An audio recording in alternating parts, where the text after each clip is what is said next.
거룩하신 하나님 아버지, 저희들 하나님의 자녀로 삼으셔서 이 땅에 살아가는 동안에 힘들고 어려울 때 주님을 찾아가 기도하게 하시고 주의 능력을 더럽게 하여 주시오며 주의 주시는 형통의 은혜를 경험하게 하시니 감사합니다. 언제나 주님과 동행하며 이런 은혜와 이런 능력을 더럽도록 이끌어 주시옵소서. 지치고 피곤한 신령 가운데 함께해 주시고 간절한 마음의 소원을 주께 드릴 때마다 아름다운 기도의 열매가 나타나도록 인도하여 주옵소서. 귀한 찬양을 드리옵는 찬양 천대를 기억해 주시고 때마다 일마다 간섭하시며 더 아름답게 삶과 또한 아름다운 목소리 주께 영광 돌릴 수 있도록 붙잡아 주시고 모든 여건을 또한 새롭게 해 주시옵소서. 오늘도 주의 말씀을 듣는 시간입니다. 신이 부족한 종을 주께서 단위에 세우셨사오니 홀로 두시는 아무 유익이 없으니 주께서 사용하여 주시옵소서. 우리 모두가 주의 말씀 앞에 거울 앞에 바로 서게 하시고 주의 뜻을 깨닫는 한 시간 삼아 주옵소서. 함께 해주시고 나오며 모든 것을 살아계신 예수님 이름으로 기도합니다. 아멘. 오늘 민수기 말씀을 살펴보는데 민수기의 히브리어 제목은 광야에서입니다. 이 민수기 전체가 광야 생활의 40년의 기록이죠. 그런데 이스라엘 백성들이 가나안 땅에 들어가기 전에 이렇게 광야 생활의 그 40년이 우리에게는 어떤 의미가 있겠습니까? 천국에 들어가기 전에 우리 성도들이 이 땅에서 살아가는 모든 삶과 굉장히 흡사합니다. 그래서 민수기를 읽으면 우리는 이래야 되겠다, 저래야겠다 이런 교훈을 받을 수가 있는 것이죠. 오늘 살펴보는 말씀은 민수기 11장 4절부터인데요. 민수기 11장에는 고기라는 단어가 9번 나옵니다. 그리고 먹는다라는 동사가 7번. 그리고 이스라엘 백성들이 고기가 먹고 싶어서 울었다는 표현이 4번 나옵니다. 그러니까 전반적으로 보니까 본문의 전체에서 가장 큰 문제가 뭡니까? 고기가 먹고 싶은데 없어서 울었다는 겁니다. 고기 먹는 문제. 사기에 보면 이식위천, 백성은 먹을 것을 하늘로 삼는다. 다시 말하면 백성들이 가장 큰 문제는 늘 먹는 문제다. 민생의 문제라는 것이죠. 그래서 예나 지금이나 생존을 해서 먹는 문제, 이것이 굉장히 중요한 문제인데 특별히 민수기 11장의 이스라엘 백성들은 고기를 먹고 싶어 합니다. 왜 그럴까요? 4절부터 5절 잠시 읽어보면 이렇습니다. 4절부터 6절까지. 그들 중에 섞여 사는 다른 종들이 탐욕을 품음에 이스라엘 자손도 다시 울며 이르되 누가 우리에게 고기를 주어 먹게 하랴. 우리가 애굽에 있을 때는 값없이 생선과 오이와 참외와 부추와 파와 마늘들을 먹은 것이 생각나거늘 이제는 우리의 기력에 대하여 이 만나 외에는 보이는 것이 아무것도 없도다. 광야의 험한 환경이지만 하나님께서는 적어도 생존을 위한 기본적인 음식은 확실하게 마련해 놓으셨습니다. 만나죠. 날마다 하늘에서 내리는 그 만나 때문에 먹고 광야에서 굶주려 죽을 걱정은 전혀 없습니다. 그런데 이제 만나만 먹다 보니까 질리는 겁니다. 그래서 내 식욕을 좀 돋구어줄, 좀 기력을 새롭게 하고 회복할 수 있게 그걸 좀 먹어야 되는데, 고기를 먹어야 되는데, 그래서 고기를 달라, 누가 우리에게 고기를 좀 먹게 하랴 이러면서 고기가 먹고 싶다고 그럽니다. 여러분, 이런 이스라엘 백성들의 요구에 대해서 여러분 어떻게 생각합니까? 저는 동의합니다. 고기도 먹어야죠. 고기 먹는 게 죄입니까? 그렇게 먹고 싶은 게 죄가 아니죠. 당연히 그럴 수 있는데 문제가 뭐냐면 단지 고기만 먹고 싶다는 게 아닙니다. 고기 때문에 옛날 애굽에 있을 때 우리가 얼마나 공짜로 생선이나 이런 여러 가지 음식들을 먹었는가.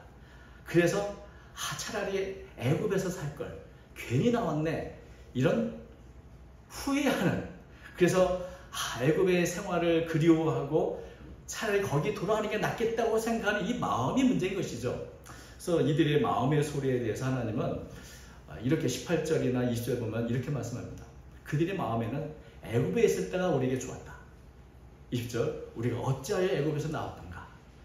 이 구절을 이제 세 번역은 이렇게 번역했습니다. 누가 우리에게 고기를 먹이려나. 이집트에서는 우리가 참 좋았었는데 우리가 왜 이집트를 떠났던가. 또 공동번역을 이렇습니다. 우리가 어쩌자고 이집트를 떠났을까? 여러분, 우리 보통 우리 사람에게 고민하는 문제가 이런 게 있습니다. 빵이냐 자유냐. 왜냐하면 빵은 생존을 위해서 반드시 필요한 문제입니다. 빵을 달라. 또 하나 자유. 자유는 우리 인간을 사랑하는데 포기할 수 있는 권리입니다. 그래서 우리가 아는 것처럼 자유가 아니면 뭘 달라?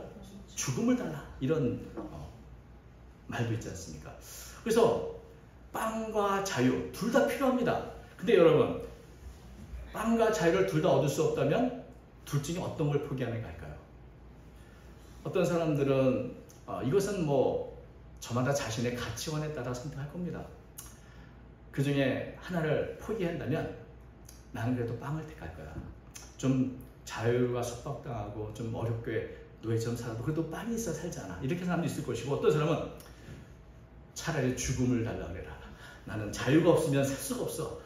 나는 빵을 포기할까? 이런 사람도 있겠죠. 그 가치관에 따라서 이게 둘 중에 하나를 포기할 수가 없다면 이렇게 포기할 겁니다. 근데 이스라엘 백성들의 문제는 지금 어떤 문제입니까?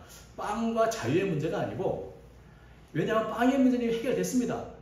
매일같이 변함없이 만나가 내리잖아요. 그러니 빵의 고민은 해결됐는데 그 다음에 뭐가 옵니까? 자유냐 고기냐. 자유냐 고기냐. 여러분, 고기를 먹는 게 참 좋은 일이고 또 중요한 문제일 수 있지만 생존의 문제는 아닙니다. 그런데 이스라엘 백성들은 고기를 위해서라면 내가 기꺼이 자유를 포기할 거야. 차라리 애굽의 노예 생활이 난 부러워. 이런 생각을 한다는 겁니다. 내가 왜 애굽에서 떠나왔지? 출애굽을 후회합니다. 내가 그냥 애굽에 살았으면 지금쯤 이때 맛있는 생선, 뭐 부추, 마늘 이런 거 다 해서 맛있게 먹고 살았을 텐데 지금 자유 찾아 나온다고 해방이 되었다가 나왔는데 여기서는 난 먹을 거는 만나밖에 없네. 그래서 이렇게 지난날의 출애굽을 후회하고 노예 생활을 부러워하는 이런 모습에 대해서 이건 고기를 좋아하고 달라는 건 좋은데 이건 너무나 과도한 욕망이죠. 그렇지 않습니까? 그래서 이것을 성경 분명하게 탐욕이라고 말합니다. 사절은 그렇게 있죠. 그들 중에 섞여 사는 다른 종들이 탐욕을 품네. 탐욕이라는 게 뭡니까? 이기적인 욕심입니다. 그래서 나를 위해서 부정한 이익이라도 내가 갖고 싶어하는 것이 탐욕이죠. 그런데 탐욕이라는 말과 즐거움이라는 말이 그 뿌리가 같습니다. 다시 말하면 탐욕하는 이유는 그 안에 나만의 즐거움이 있기 때문입니다. 그래서 탐욕을 품으면 내 마음에 내 기쁨, 내 즐거움을 위해서 내가 갖기 원하는 거기 때문에 내가 갖고 싶은 고기에만 딱 꽂혀서 그것만 보이는 법이죠. 다른 것은 보이지 않습니다. 그래서 지금 이 탐욕을 품는 순간부터 이들의 눈이 어디에 꽂혀 있는가? 고기에 꽂혀 있습니다. 고기. 그 외에 다른 것들이 보이지 않는데 만나가 보이지 않습니다. 만나가 주는 은혜도 보이지 않고 내가 주는 은혜, 누리고 있는 모든 것들이 보이지 않습니다. 여러분, 만나가 얼마나 참 놀라운 기적입니까? 매일같이 내리는 이 만나는 이스라엘 백성들의 영양 공급을 위해서 특별히 하나님께서 주시는 광야의 식단이고 그것은 정말 맞춤 식단이죠. 성경에는 그것을 하늘의 양식이라고 이렇게 표현도 합니다. 처음 이스라엘 백성들이 만나를 처음 만났을 때 출애굽기 16장 30절 보면 이게 뭐냐? 이게 뭐야? 이게 뭐야? 이게 점점점 이 만나에 대한 감격 속에서 이게 뭐냐라고 하는 이 물이 바로 만나, 그 이름이 되어버렸죠. 광야에서는 농사 지을 수 없습니다. 그렇다고 어디서 식량을 옮겨내올 수도 없습니다. 이런 어려운 광야를 살면서 매일같이 일정하게 내리는 만나를 통해서 안정된 삶을 살 수 있다. 그것도 40년 동안. 사실 이런 은혜가 얼마나 큽니까? 그리고 이스라엘 백성들도 처음에 만나가 뭔지 몰랐지만 만나를 대하면 점점 시간이 갈수록 만나 먹는 방법도 다양하게 발전했습니다. 8절을 보니까 이렇죠. 백성이 두루다니며 그것을 거두어 맷돌에 갈기도 하고 절구에 찢기도 하고 가마에 삶기도 하여 과자를 만들었으니 그 맛이 기름 섞은 과자만 같았더라. 제가 옛날에 봤던 그 중국 요리책 중에 아주 재미난 제목이었습니다. 두부로 만드는 100종 요리법. 두부로 100가지 요리를 만든다는 거예요. 저는 하나도 만들 수 없는데 그 두부를 말리기도 하고 찌기도 하고 볶기도 하고 튀기기도 하고 여러 가지 다양한 것을 끄니까 아주 다양한 방법으로 두부 하나로 100가지 종류 요리를 만들 수 있다. 그런 요리책이 있다는 것이죠. 여러분, 만나도 그렇지 않겠습니까? 만나도 더 맛있게 먹는 방법은 연구하면 연구해서 더 많이 나올 겁니다. 그러니 만나밖에 없다는 게 아니라 이 만나로 어떻게 더 맛있게 만들 수 있을까 연구만 한다면 뭐 100가지 종류가 아니라 몇 가지라도 더, 물론 이 열악한 광야 환경이지만 매일같이 내리는 만나를 다양하게 맛있게 먹을 수도 있었을 것입니다. 그러나 무엇보다도 만나라는 존재 자체가 하나님이 나를 얼마나 사랑하시고 나의 삶을 얼마나 책임져 주시는가에 대한 증표가 되죠. 하나님의 은혜의 증표, 하나님의 나의 돌보심의 증표가 바로 만납니다. 만나에는 하나님의 사랑과 교훈이 담겨 있습니다. 그래서 신명기 8장 3절 이렇게 말하죠. 너를 낮추시며 너를 줄이게 하시며 또 너도 알지 못하며 네 조상도 알지 못하던 만나를 네게 먹이신 것은 사람의 떡으로만 사는 것이 아니요 여호와 입에서 나오는 모든 말씀으로 사는 줄을 네가 알게 하려 하심이니라.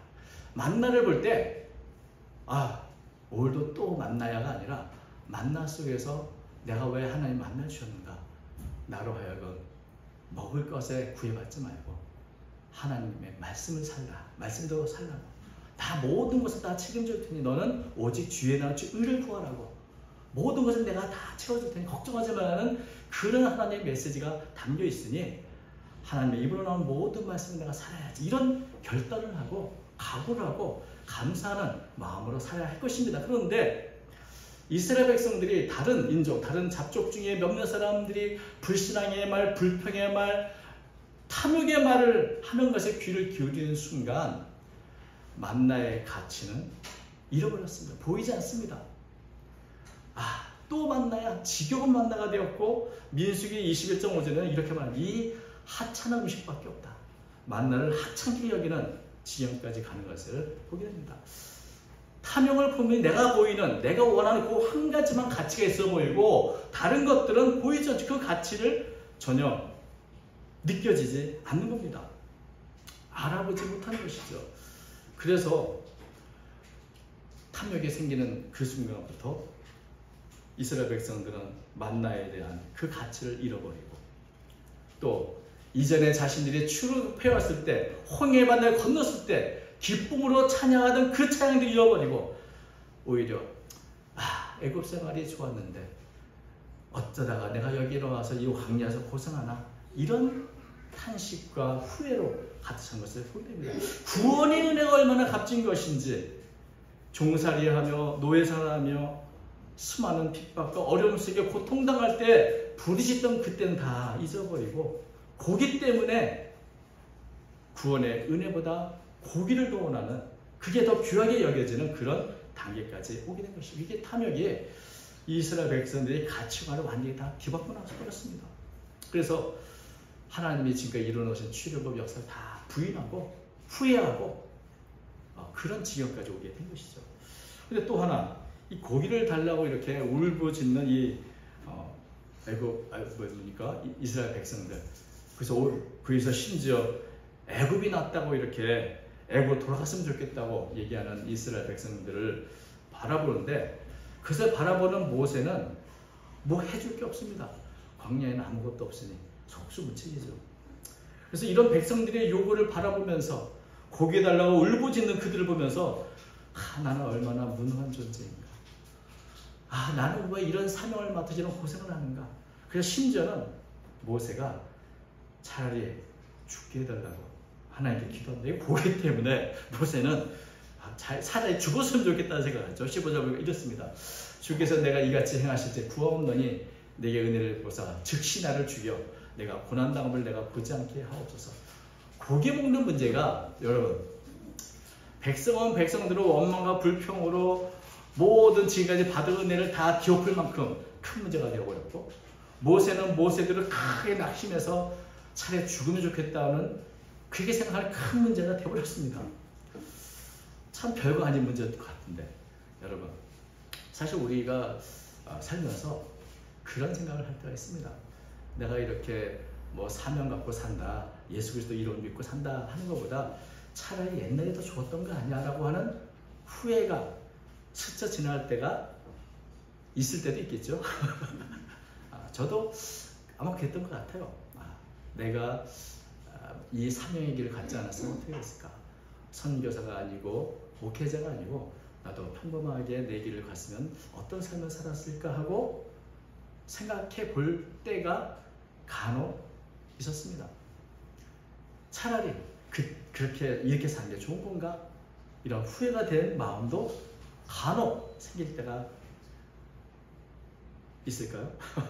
그렇지는 않습니다. 그런데 모세가 그렇다는 것이죠. 이스라엘 백성들도 그런 지경이 이랬다는 겁니다. 어떻게 이런 문제를 해결할 수 있을까요? 이것은 어떻게 사람이 할 수 있는 일이 아닙니다. 그런데 하나님은 이 문제를 쉽게 두 가지로 해결했습니다. 하나는 모세가 너무 지민부부어서 죽겠다고 그러고 혼자 백성을 감당할 수 없다고 그러고 능력이 없다고 그러니 하나님은 모세에게 너를 도와줄 장로가 되고 지도자 할 만한 사람 70명을 좀 불러와라. 그리고 그들에게 모세와 같이 하나님의 성령을 충만하게 부으셨습니다. 그래서 그들로 하여금 지금 모든 고민을 이제는 모세 혼자 하지 말고 함께 나누어지도록 그래서 이 짐을 분산해서 나눠줬죠. 그래서 모세의 문제는 쉽게 해결됐습니다. 그런데 백성들의 문제는 어떻게 해결하면 될까요? 하나님은 이 문제를 이렇게 말합니다. 내일 고기를 먹도록 할 테니까 몸을 거룩히 하고 기다리라고 해라. 내일, 당장 내일 백성들이 원하는 만큼 내가 고기를 줄 거다. 하루나 이틀이나 닷새나 열흘이나 20날이 아니라 냄새가 나서 실할 때까지 한 달 동안 먹게 하겠다. 이렇게 말합니다. 아주 내가 제대로 고기 한번 파티 열어서 신나게 먹여줄게 라고 이제 말하니까 모세가 이제 걱정하죠. 아니 지금 이 백성이 20살 이상만 돼도 그 장정만 해도 50만 명이 넘는데 60만 명이 넘는데 죄송합니다. 그 60만 명 넘고 전체는 뭐 200만 명 가까이 되는 사람을 한 달 동안 고기를 배불려 어떻게 먹일 수 있겠습니까? 소떼, 양떼, 바대 고기 다 잡아도 불가능한 일입니다. 라고 모세가 말합니다. 모세가 지금까지 수많은 하나님의 기적을 경험했지만 아직 이런 기적은 못 봤습니다. 그죠? 그래서 내가 경험한 문제는 그래도 겪고 있는데 새로운 문제가 터질 때마다 우리는 현실을 계산합니다. 예전에 벳세다 광야에서 수천 명의 사람들이 배고파할 때 예수님께서 너희가 먹여라 할 때 빌립이 말이죠. 200데나리온 가도 모자라겠는데요. 계산 못했던 것처럼 모세도 똑같이 사람 수를 계산하고 고기 수, 양떼 수를 생각하니 이거는 계산이 안 나온다. 이게 불가능하다. 그렇게 말할 수밖에 없었던 겁니다. 그렇지만 하나님은 뭐라고 하시죠? 23절 이렇게 말합니다. 여호와께서 모세에게 이르시되 여호와의 손이 짧으냐 네가 이제 내 말이 네게 응하는 여부를 보리라. 반석에서 물이 나오는 것, 홍해바 건너는 것 수많은 경험을 했지만 이제 새로운 기적을 경험하게 될 것이다 라고 말하는 것이죠. 여러분 하나님의 기적은 끝나지 않았습니다. 하나님은 새로운 기적을 창조하실 수 있는 분인 거죠. 우리가 잘 아는 것처럼 5개의 떡과 2개의 물고기로 5,000명을 배불리 먹이기도 12광주 남게 하실 수 있는 분이시기 때문에 사실은 하나님은 더 긴 말씀 안 하시죠. 여호와의 손이 짧으냐 내가 너 같은 줄 아냐 내가 이제 내 말이 네게 응하는 여를 보리라. 기다려봐라. 지켜봐라. 하나님 어떤 일 하시는가 좀 봐봐라. 이렇게 이제 말씀하는 거죠. 그리고 이제 오늘 본문 31절입니다. 바람이 여호와에게서 나와 바다에서부터 메추리를 몰아 진영 곁 이쪽 저쪽 곧 진영 사방으로 갔기 하룻길 되는 지면 위 2규빗쯤에 내리게 한지라. 하나님께서 바람을 부르셔가지고 바다에서부터 메추리를 몰아가지고 이스라엘 진영으로 불게 하셨는데 하룻길이면 약 30km 정도 됩니다. 그러니까 이 진영 사방 30km에 바람의 기류가 낮게 돼가지고 메추리에게 다 지상에서 1m 정도밖에 안 되는 그렇게 낮게 날도록 했다는 것이죠. 그러니까 정말 갑자기 메추라기들이 사방에 뭐 전후좌우 30km에 다 그냥 1m 정도에서 막 날아다니는 그 지형이 되는 것을 보면서 이스라엘 백성들이 신이 납니다. 그래서 고기 먹다가 울던 이 백성들이 신이 나서 메추라기를 잡는데 32절을 표준 세번역은 이렇게 번역했습니다. 백성들이 일어나 바로 그날 온종일 그리고 밤새도록 그리고 그 이튿날도 온종일 메추라기를 모았는데 적게 모은 사람도 10호멜을 모았다. 그들은 그것들을 진 주변에 널어 놓았다. 그러니까 지금 고기 먹고 싶어하는 백성에게 메추라기를 이렇게 잔뜩 주시니까 뭐 얼마나 신이 났겠어요. 그러니까 뭐 하루 그날 온종일 밤에도 자지 않고 또 잡고 그 다음 날도 하루 종일 이틀을 아주 그냥 표현이 좀 그렇습니다. 빡세게 메추라기를 모은 거죠. 그래서 얼마나 모았냐? 작게 모은 사람도 10호멜을 모았다. 여러분 1호멜이 얼마냐면 1호멜이 이 이스라엘의 단위 중에 가장 큰 단위가 호멜인데 1호멜이 220리터입니다. 그래서 10호멜은 2200리터인데 이거 우리나라식의 그 단위로 하면 한 말이 18리터입니다. 그러니까 한 호멜은 12말 그리고 10호멜이면 120말. 가장 적게 모은서 이게 개 한 사람당 그런 건지 아니면 한 가정이 그런 건지는 모르겠지만 여러분 고기가 120마리 있다. 120말. 그러면 한 달은 먹겠죠? 질리도록 먹을만 합니다. 그러니까 정말 하나님께서는 한 달 동안 냄새가 나서 못 먹겠다 할 정도로 먹게 하시겠다 하셨더니 정말 그만큼 엄청난 메추라기를 몰고 오셔서 그 고기를 잡았습니다. 그리고 그 고기를 잡고 또 진영에다 다 말려가지고 오래 먹으려고 이렇게 해놓는 것이죠. 그래서 이 충분한 고기 때문에 이제 문제가 다 해결되었습니다. 백성들은 너무나 행복했죠. 그래서 이렇게 행복했답니다로 끝났으면 좋은데 이 이야기가 해피엔딩이 아닙니다. 33절과 34절 보면 이제 오늘 본문의 중요한 부분입니다. 고기가 아직 이사야에서 씹히기 전에 여호와께서 백성에게 대하여 진노하사 심히 큰 재앙으로 치셨으므로 그곳 이름을 기브로 핫다와로 불렀으니 욕심을 낸 백성을 거기 장사하였다. 아니 고기를 먹고 싶어하는 백성들 그들을 위해서 하나님이 엄청난 고기를 잡게 해주고 백성을 신이 나서 고기를 막 잡는 것 자체가 이게 나쁜 일이 아닐 텐데 어떤 분들은 너무 지나치게 고기 잡는데 몰두해서 그런 거 아니야? 하나님이 화내신 이유가? 뭐 이렇게 생각하는 분도 있지만 저는 좀 다릅니다. 왜 갑자기 하나님이 그 고기 먹는 백성들을 갑자기 진노를 내려가지고 큰 재앙을 내리셨을까? 저는 이것 때문에 좀 여러 가지 좀 자료도 보고 살펴봤는데 먼저는 오늘 우리 성경에 고기가 아직 이사야에서 씹히기 전에 라고 이렇게 표현했는데 이 표현이 각 다른 번역에는 다르게 번역을 했습니다. 왜냐하면 씹힌다, 씹는다는 단어가 먹어 없애버린다, 모두 소비한다는 뜻입니다. 그래서 하나님께서 한 달 동안 먹게 하시겠다 하는데 그 고기를 다 소비하기 전에 하나님이 크게 진노하셨고 큰 재앙을 내렸다 이렇게 번역을 했습니다. 그래서 지금 잡고 놓고 하나도 먹지 못하고 죽은 게 아니고 한 달이라는 기간이 하나님이 허락하셨으니 그때 먹는데 그게 고기가 다 소비되기 전에 갑자기 하나님이 진노하셨다는 것이죠. 그래서 왜 진노하셨을까? 이게 사실은 제가 이 성경을 보면서 계속 이 문제를 갖고 한번 살펴봤습니다. 왜 갑자기 하나님이 진노하셨는가? 왜 진노해서 사람들을 죽게 하셨을까? 하나님이 처음부터 이 애굽을 그리워하고 고기를 먹겠다고 그렇게 울부짖으니까 그거 너무 괘씸해가지고 처음부터 그걸 계획하신 거 아니야? 하나님이 과연 그러신 분일까요? 여러분, 아기가 치킨 먹고 싶다고 징징 울고 그럴 때 그래서 치킨을 가져왔더니 너무 신나게 먹는 거 보면 부모 마음이 화가 납니까? 기쁩니까? 기쁘죠. 저는 오히려 거꾸로 이스라엘 백성들이 그 고기 잡겠다고 잠도 못 자고 막 잡는 모습을 보면 하나님이 봐라. 이게 바로 하나님의 은혜야. 충분하지 않아. 너희들 뭐 그렇게 울 필요가 없었던 거 아니야. 정말 기쁨으로 바라볼 수도 있지 않았을까? 이런 생각을 합니다. 그래서 그렇다면 왜 하나님이 진노하셨을까? 살펴보는데 그 대답이 시편 78편에 있습니다.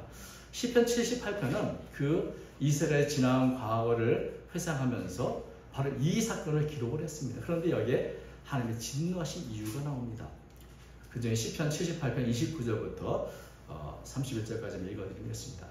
그들이 먹고 심히 배불렀나니 하나님이 그들의 원대로 그들에게 주셨도다. 여기 보면은 그들이 먹지 못한 게 아니라 심히 배불리 먹었다 그러잖아요. 그리고 하나님 그들의 원대로 다 주셨다 그러잖아요. 그죠? 그런데 30절 그러나 그들이 그들의 욕심을 버리지 아니하여 그들의 먹을 것이 아직 그들의 입에 있을 때 하나님이 그들에게 노염을 나타내서 그들 중 강한 자를 죽이시며 이스라엘 청년을 쳐 엎드려 때리셨도다. 여기 보면 고기를 실컷 먹고 배가 불렀고 하나님은 그 원대로 주셨습니다. 하나님이 그에게 원대로 주신 이유가 뭘까요? 그렇게 한 달 동안 매출을 먹이시는 목적은 뭡니까? 하나님은 째째하신 하나님 아니고 우리의 모든 필요를 아시고 공급하시는 분이야.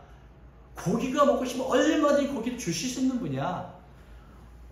그러니 걱정하지 마. 이런 의미가 아니겠습니까? 하나님께서 고기 먹고 싶다고 그래 한번 고기 실컷 먹어봐라. 그리고 내가 죽여버릴 거야. 이렇게 말씀하시는 분이겠습니까? 그렇지 않겠죠.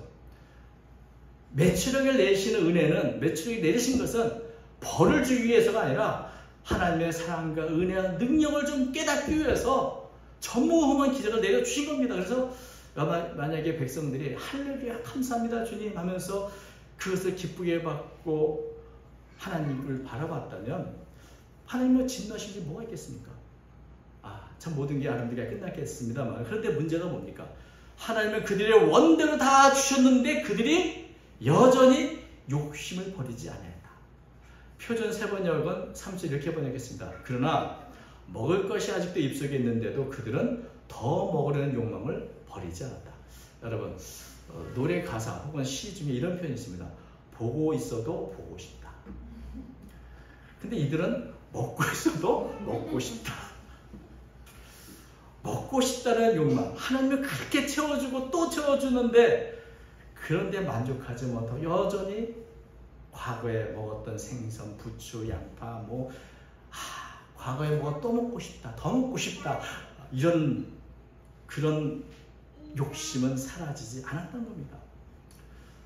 하나님이 아무리 채워줘도 만족하지 모르는 이 백성들 하나님의 은혜와 사랑을 모욕하고 하나님의 구원을 무시하며 날마다 채워줘도 그것을 알지 못하는 백성들이 그 욕심, 탐욕, 끝없는 욕심에 대해서 하나님은 진노하신 겁니다. 여러분, 탐욕이 왜 무서운가? 끝이 없기 때문에 그렇습니다. 채울 수 없기 때문에 그렇습니다. 이스라엘 백성들이 고통 중에 부르짖을 때 해방을 주셨고 물이 없을 때 반석에 물을 내주셨고 먹을 것이 없다고 할 때 만나를 주셨고 고기를 먹고 싶을 때 고기를 진리도록 주셨고 그렇다고 만족합니까? 아니죠. 또 다른 게 먹고 싶고 더 먹고 싶고 그 탐욕은 채워지지 않는 것을 주님은 마침내 분노하신 겁니다. 욕심이 잉태하여 죄를 낳고 죄가 장성하면 사망을 낳는다. 여러분 탐욕이 무서운 것은 사망을 낳기까지 탐욕이 멈춰지질 않습니다. 그래서 이 탐욕을 중세 때는 다른 죄를 불러일으키는 죄라 그래서 대죄라고 불렀습니다. 7가지 대죄 중에 하나죠. 그래서 하나님은 큰 지향으로 탐욕을 가진 이들을 칭합니다. 그래서 그것을 묻고 그 이들 이름을 기브롯 핫다와 탐욕의 무덤이라 이렇게 이름을 짓게 하셨죠. 여러분 이 탐욕의 무덤에 누가 죽어서 묻혀 있을까요? 가장 탐욕스러운 이들, 여전히 욕심 속에서 살아가기를 원하는 이들이 그곳에 묻혔을 겁니다. 성경은 그들 중 강한 자를 죽이시며 이스라엘 청년을 쳐 엎드려 두셨다 이렇게 말씀하는데 수많은 탐욕에 물든 사람들, 탐욕에서 벗어나지 못한 이들이 결국 이렇게 무덤에 묻히게 된 것을 보입니다. 그런데 여기에 누가 묻혔는지 알지 못하지만 적어도 이 탐욕의 무대에 묻히지 않은 사람은 제가 알고 있습니다. 누구겠습니까? 모세는 아니겠죠? 그리고 하나님의 영을 받은 70명의 장로들도 그 자리에는 없었을 겁니다. 왜 그렇습니까? 하나님의 영을 받으면 성령이 충만하면 변화되는 게 무엇인가? 하나님의 은혜를 깨닫게 되는 겁니다. 고린도전서 2장 12절 보니까 우리가 세상의 영을 받지 아니하고 오직 하나님께로부터 온 영을 받았으니 이는 우리로 하여금 하나님께서 우리에게 은혜로 주신 것들을 알게 하려 하십니다. 하나님의 영을 받으면 탐욕을 이길 수 있는데 왜? 하나님 내게 은혜로 주신 것들을 깨닫게 되니까, 하나님이 주신 은혜만으로도 만족할 수 있으니까 탐욕의 자리까지 나가지 않게 된 겁니다. 그런데 하나님이 주신 은혜를 깨닫지 못하면 탐욕의 마지막 자리는 바로 재앙이요 무덤인 것이죠. 하나님 바로 이것을 이스라엘 백성들에게 분명히 알도록 이 탐욕의 무덤, 이 이름을 지신 것입니다. 여러분, 통제되지 않는 탐욕, 그것으로 망한 사람들이 한둘이 아닙니다. 재물로나 권력으로나 여러 가지 탐욕 속에 살다가 결국 자기 자신의 인생을 망친 사람도 많이 있죠. 탐욕의 무덤은 과거에만 있는 것이 아니라 오늘날 우리 주변에도 많이 있습니다. 여러분, 우리가 고기를 먹으면 더 행복해질까요? 잠언서 10장 17 이렇게 말합니다. 채소를 먹으며 서로 사랑하는 것이 살찐 소리를 먹으며 서로 미워하는 것보다 나옵니다. 여러분은 어떤 걸 택하겠어요? 채소를 먹으며 서로 사랑하며 살고 싶습니까? 아니면 살쪄서 먹으며 서로 미워하고 싶습니까? 사랑과 감사로 살면 만나만 먹어도 행복합니다. 하나님의 은혜를 깨달으면 날마다 먹는 그 만나, 그 맛을 바꾸고 또 감사하며 먹을 수 있습니다. 그런데 탐욕의 말을 듣고 탐욕에 물들게 되면 만나의 가치는 사라지고 고기를 먹으면 더 먹고 싶은 탐욕 속에 빠지게 된다는 것입니다. 만족할지 모르는 삶을 살게 됩니다. 여러분, 어떻게 탐욕에서 벗어날 수 있는가? 우리가 살면서 수많은 욕심들이 내 안을 지배할 때가 있습니다. 그럴 때 어떻게 그 욕심에서 난 벗어날 수 있을까요? 모세와 70명의 장로처럼 하나님의 영이 충만해야 합니다. 하나님의 영이 충만할 때 하나님께서 내게 은혜를 주신 것들을 깨닫게 되고 작은 만나 하나에 감사하게 되고 내 곁에 있는 모든 사람들이 귀하게 여겨지게 되고 내가 누릴 모든 것이 다 하나님의 귀한 은혜인 것을 인정하게 됨으로 해서 스스로 자족하는 마음으로 내게 주신 것에 감사하며 살게 됨으로 탐욕의 굴레에 벗어날 수 있게 되는 겁니다. 하나님의 백성이 사는 방법이 뭡니까? 세상은 탐욕을 좋은 것이라 말합니다. 탐욕을 가져야 네가 더 발전한다고 말합니다만은 하나님의 백성들이 사는 법은 무엇입니까? 성령을 따라 행하라. 그러면 육체의 욕심을 거두지 않아요. 육체의 욕심을 따라 사는 것이 아니라 하나님의 말씀을 따라, 하나님의 성령을 따라, 하나님의 영광을 위해 하나님의 은혜에 감사하며 자족하며 사는 것, 이것이 바로 하나님의 백성들이 살아갈 믿음의 모습이고 이것이 하나님의 영광을 드리는 삶의 모습인 것입니다. 여러분, 우리도 이스라엘 백성들은 연약한 모습이 있습니다.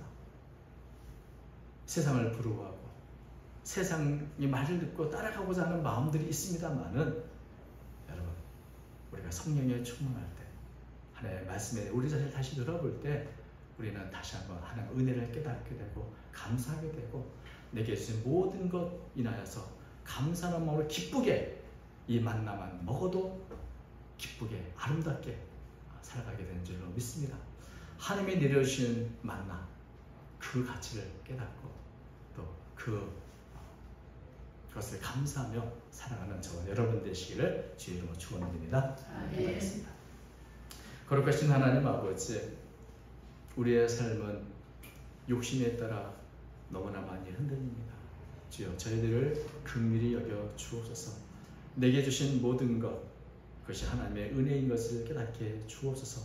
오늘도 하늘의 만나가 우리 곁에 늘 함께하고 있음을 알게 해 주시옵소서. 만나로 감사하고 만나로 찬양하며 날마다 주님께서 주신 이 길을 걸어가는 저희 모든 성도가 되도록 인도해 주시고 세상에 사람들이 하는 말 귀 기울여 듣지 않게 하시고 그들로 인해서 우리의 마음에 상하지 않도록 도와주시오며 늘 은혜와 능력을 하나님의 주신 하나님을 바라보는 가운데 우리의 마음에 늘 주의 주신 기쁨이 넘치도록 도와주옵소서. 무엇보다 우리로 성령 충만하게 해주셔서 하나님께서 은혜를 주신 것들 더 깊이 깨닫게 주시옵소서. 오늘도 은혜 안에 감사의 삶을 살아가도록 인도해 주옵소서. 우리 예수님의 이름으로 기도하옵나이다. 아멘.